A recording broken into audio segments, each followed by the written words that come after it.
Food, food came, he asked for drink, drink came, he asked for ghost, ghost came, he asked for torture, torture came, he asked for death, death happened. The whole existence today, modern science is proving, is just a reverberation of energy. Once you're like this, anything that you wish happens without even lifting a little finger actually. If at all if you're unhappy, the only and only reason why you're unhappy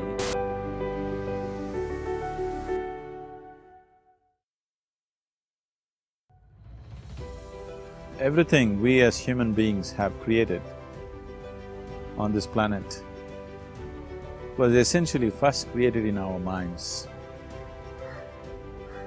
All that you see, which is human work on this planet, first found expression in the mind, then it got manifested in the outside world.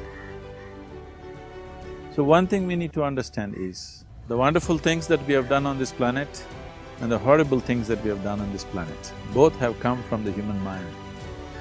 So if we are concerned as to what we create in this world, it's extremely important that first of all we learn to create the right things in our mind, how we keep our minds. If we do not have the power to keep our minds the way we want it, what we create in the world is also going to be very accidental and haphazard. So learning to create our minds the way we want is the basis of creating the world the way we want. There is a wonderful story in the yogic lore. On a certain day, a man took a walk. He went for a long walk.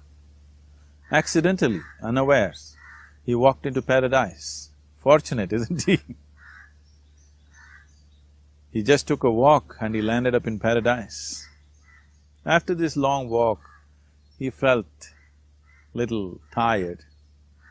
So he thought, oh, I'm tired, I wish I could rest somewhere. He looked around, there was a nice tree, underneath which there was very cushiony grass.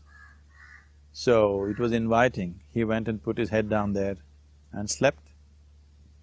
After a few hours he woke up,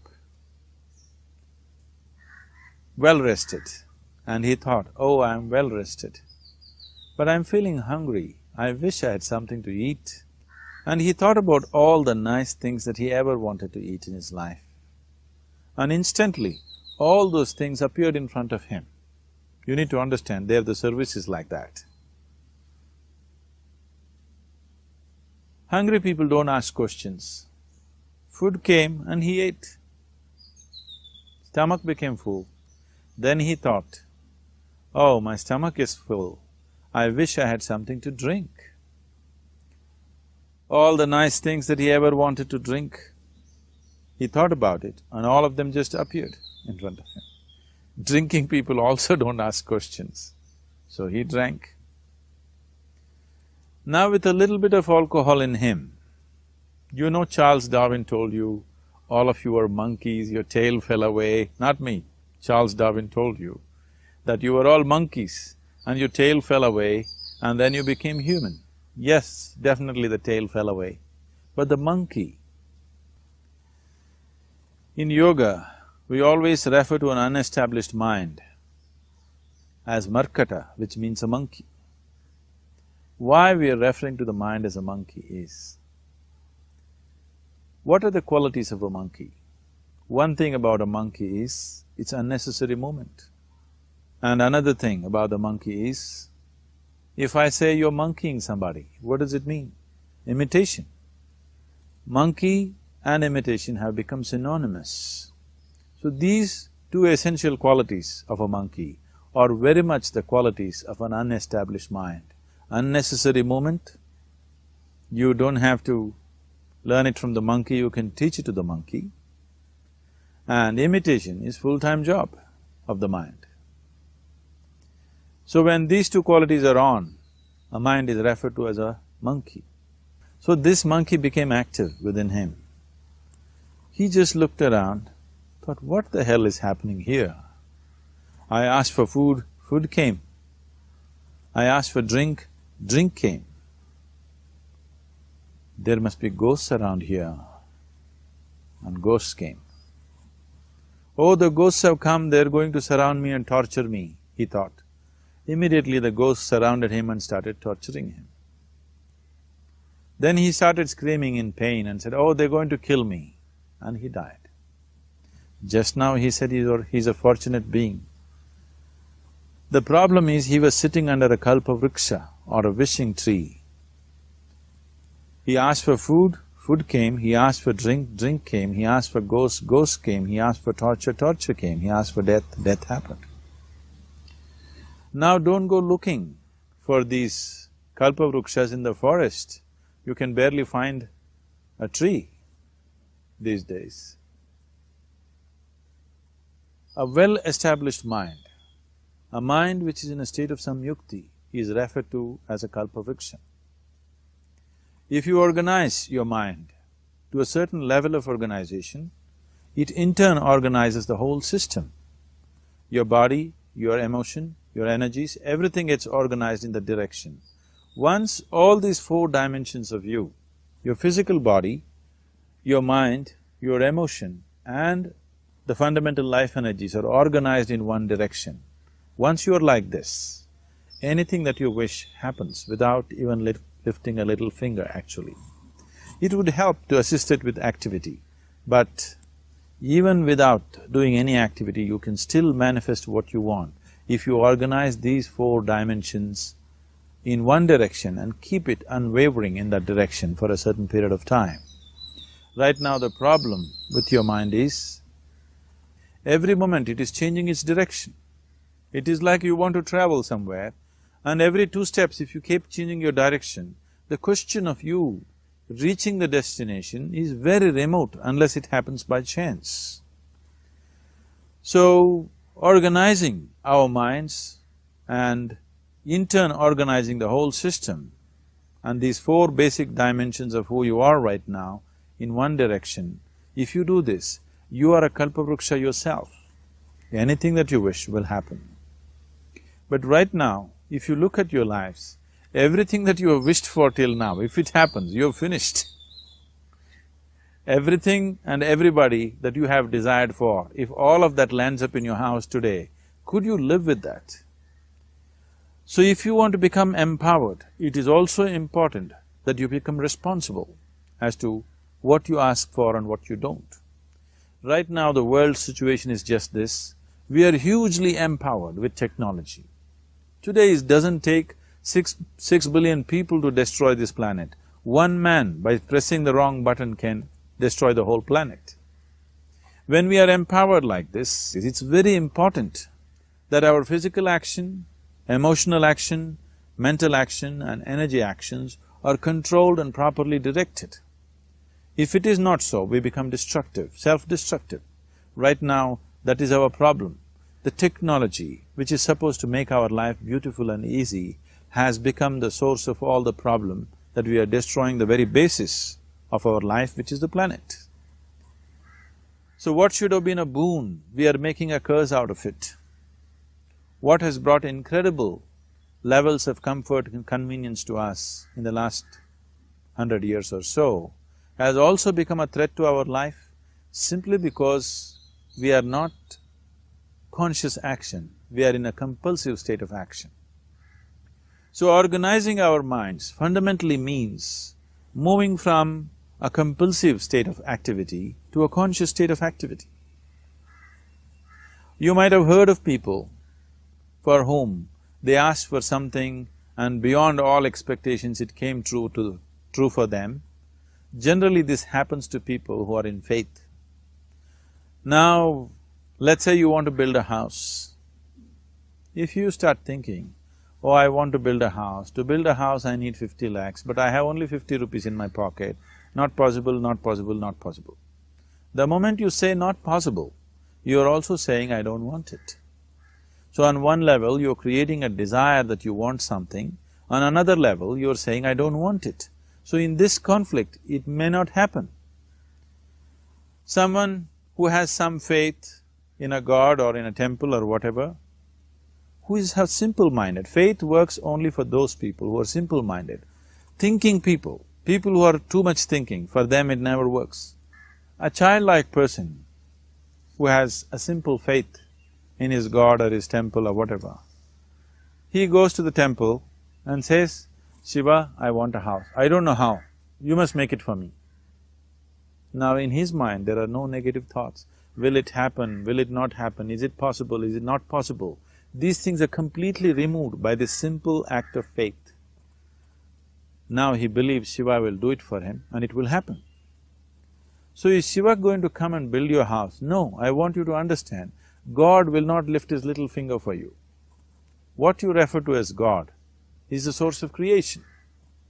As a creator, he has done a phenomenal job, there's no question about it. Could you think of a better creation than this? Is it in anybody's imagination to think anything better than what is there right now? So as a creator, he has done his job wonderfully well. But if you want life to happen the way you want it, because right now, the very crux of your happiness and your well-being is this, if at all if you're unhappy, the only and only reason why you're unhappy is life is not happening the way you think it should happen. That's all it is.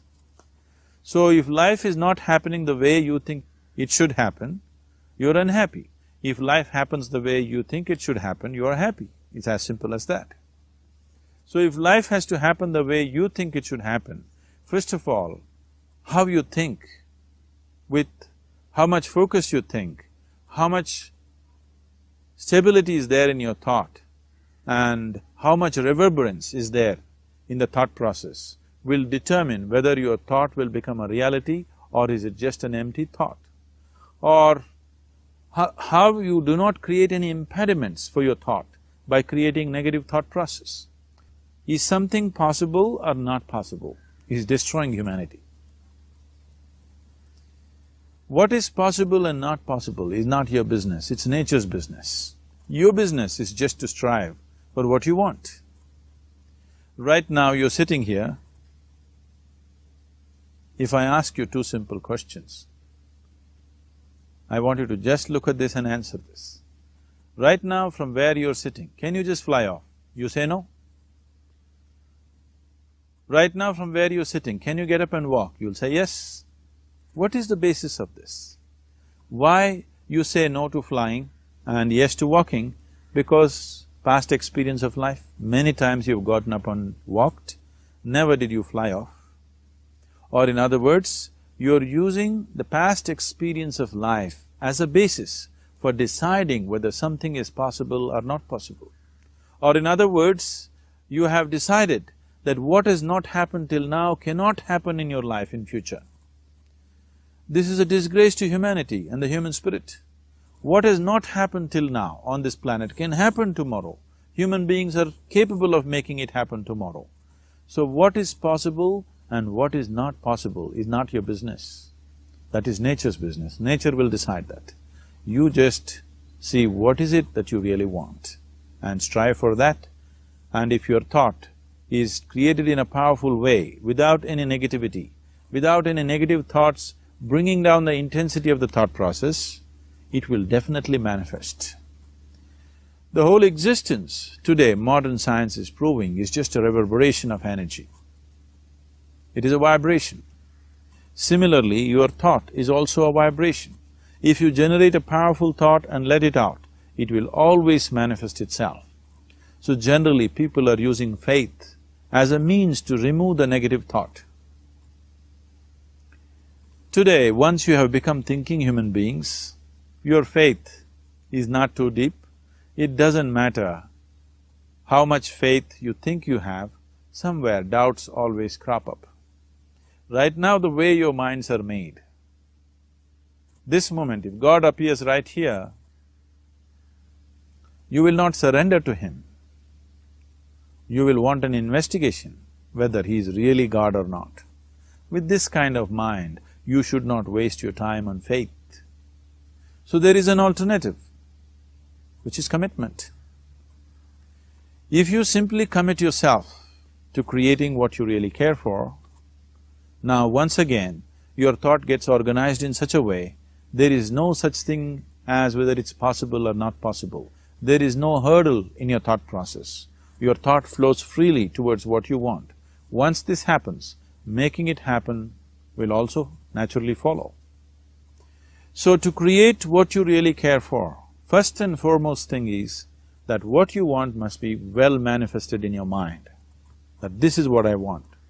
Is that what you really want? You must look at it, because any number of things in your life you have thought, this is it, the moment you reach there, you realize that's not it, it's the next one and the next one and the next one.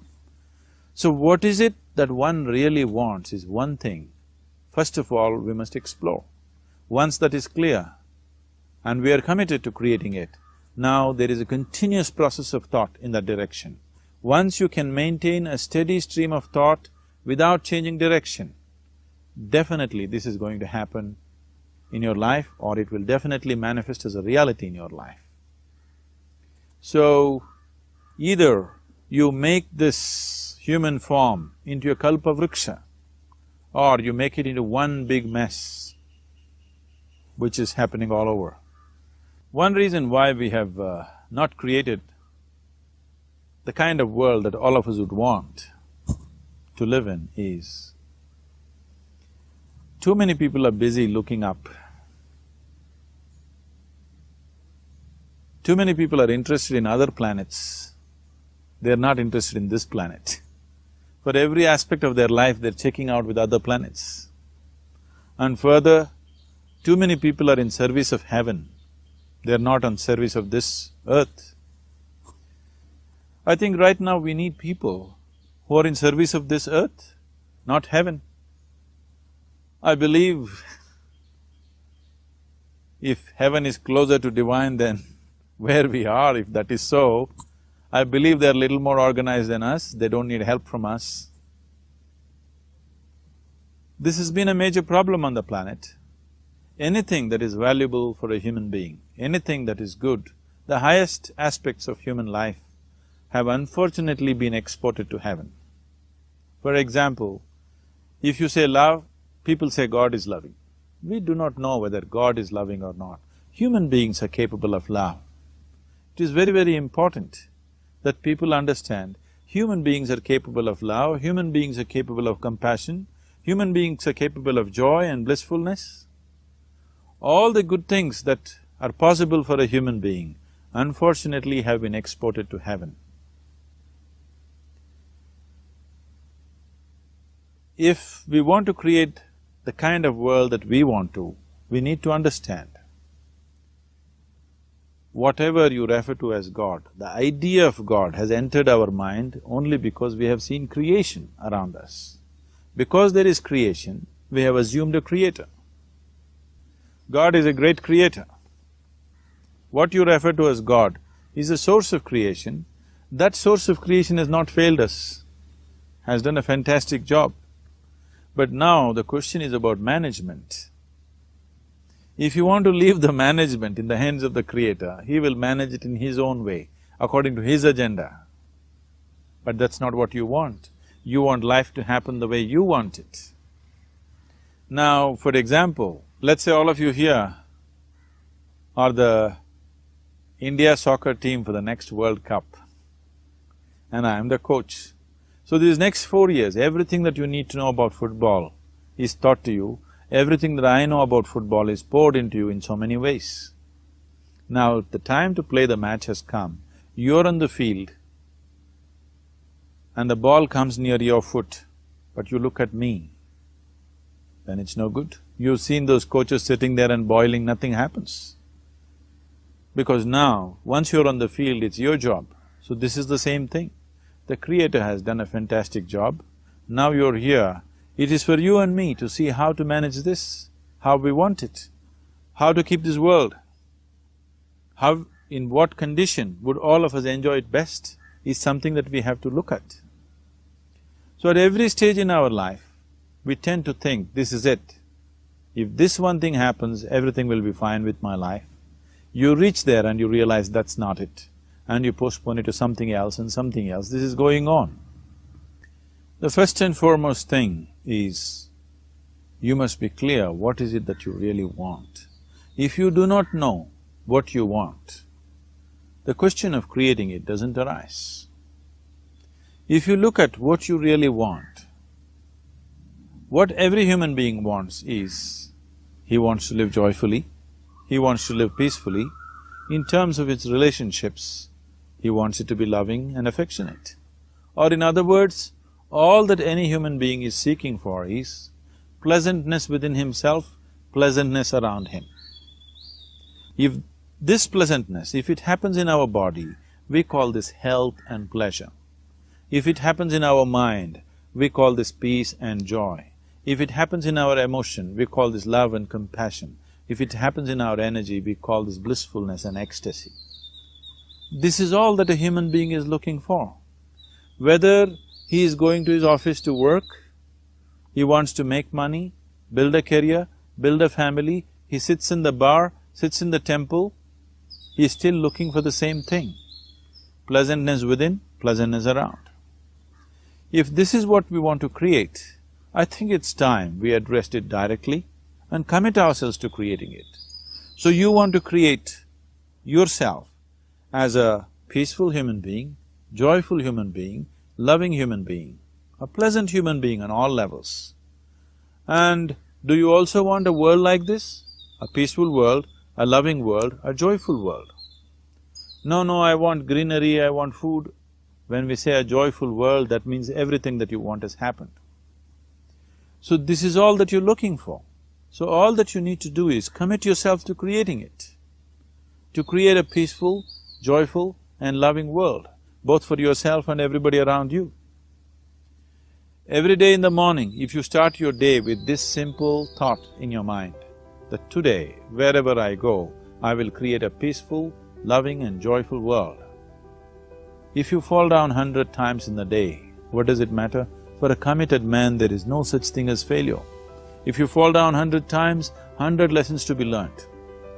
If you commit yourself like this to creating what you really care for, now your mind gets organized. Once your mind gets organized, the way you think is the way you feel, your emotion will get organized. Once your thought and emotion is organized, your energies will get organized in the same direction. Once your thought, emotion and energies are organized, your very body will get organized. Once all these four are organized in one direction, your ability to create and manifest what you want is phenomenal. You are the creator in many ways. Why I'm saying you are the creator is, I want you to look at the nature of your life right now. If you eat a banana, in 4 hours' time, this banana becomes a human being. There is something within you, a life-creating process, a process which builds this body. The manufacturer of this body is within. You give him a banana, he makes a human being out of that banana. Transforming a banana into a human being is not a small thing, it is a phenomenon. It is just that this phenomena is happening within you unconsciously. If you could only consciously manifest this, making a banana into a human being, you are the creator. You are nothing less than that. As the theory of evolution goes, to make a monkey into a human being, it took millions of years. Over an afternoon, you can make a banana into a human being or whatever else, a piece of bread that you eat, into a human being. So, the very source of creation is functioning within you. If you organize these four dimensions of mind, emotion, body and energy in one direction, the source of creation is with you. You are the creator, what you want to create will happen to you effortlessly. Once you're organized like this, now you are not a mess, you are a kalpa vruksha. You have the power to create what you want.